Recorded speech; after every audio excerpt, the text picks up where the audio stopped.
Hello students, let's look at backup and recovery procedures. Top part of topic 5, 5.3.2 for Edexcel, GCSE Computer Science. Backing up, fortunately, is because we've got a number of options ahead of us. We've got cloud storage, so a lot of people might use OneDrive or Google Drive. You might use Apple iCloud. Yeah, so there's all sorts of options for us here. Dropbox, many different ones. The advantage here is you can receive those files on different devices because it's cloud storage, and it's located on a data center somewhere which is being maintained by a large corporation rather than yourself. So cloud storage is what a lot of people use. However, before cloud storage was particularly popular, we might need to rely on hard drives. So we might have a magnetic storage device, which tend to be cheaper, although to the end of 2025 and 26 it's not been that cheap to buy any storage, unfortunately, because of using data centers. But magnetic storage, you could get, I don't know, 4 terabytes. I saw one second hand for about 80 quid. You could pay double that for a new one. They tend to be filled with helium now instead of air, so they're a bit harder to manufacture. But you could, for long-term secondary storage, magnetic storage is still pretty viable, and you could do different types of backup. So a backup might be a full backup. If you've used something like Time Machine, it can do both. Time Machine can do a full backup, which it will take a while to do. Apple's Time Machine's always been a bit finicky, but you can do a full backup as long as your hard disk has got enough space in it. You can do that obviously with Windows as well. You can do a full backup. It's always worth doing it when you've got a new install, so you can kind of restore back to that point. And then you could also use something in Time Machine to do an incremental backup. So once it's done the full one, it doesn't need to do the whole lot again. You can do an incremental backup, so you could just backing up parts of it, any new or updated files, essentially. So a good way of remembering this system is think of Apple Time Machine, and how you first of all do a full backup to your hard drive, and then an incremental backup just when you've changed new files, and it takes a lot less time. So you could do that every day, for example, or each week, do a full backup. If you're a business, you might want to do a full backup more regularly.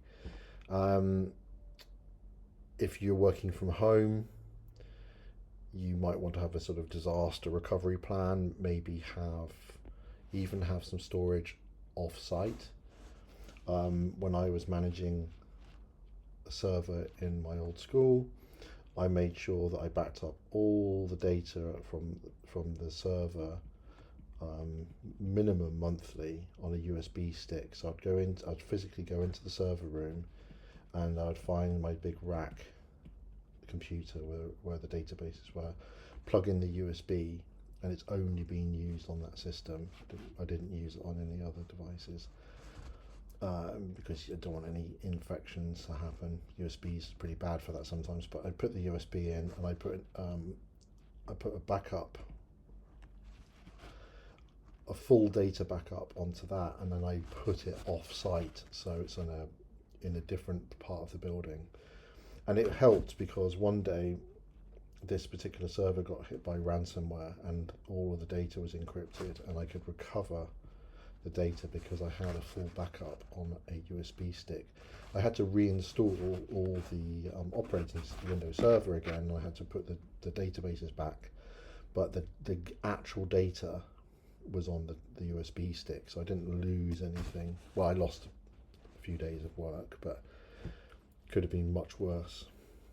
So let's have a look at some questions that could come up. A backup of a server is made each night. Only the files changed that day are backed up. So this is an incremental backup. Okay, increments. Just think of like incremental, like each time. We don't want to get trapped by thinking it's fragmented. Okay, it's not it's not cut up into pieces, and it's not a full one. And lossy is to do with compression, so that's a bit different.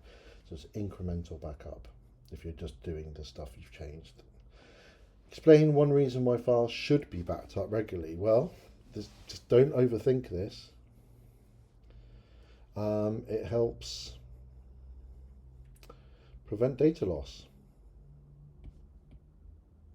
Simple as that, really. Now, it does say explain, and it is 2 marks, and that's enough for 1 mark, so we want to carry on. So always use that because to link something together. Because, for example, malware, like in the example I gave, it was ransomware, but because malware, malicious software, could delete data. So you're giving like an example. It minimizes disruption if there's a failure, if a system failure after a blackout. That also happened. There'd be frequent power cuts where I used to work.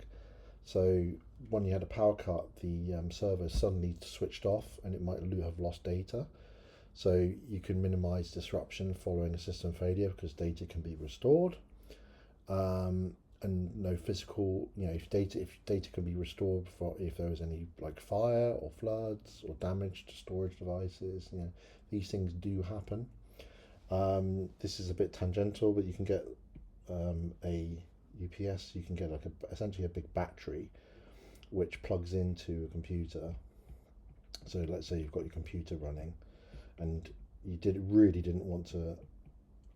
And if the mains cut out, you've essentially got like a big kind of like a car battery, if you like, that plugs into the computer and then into the mains.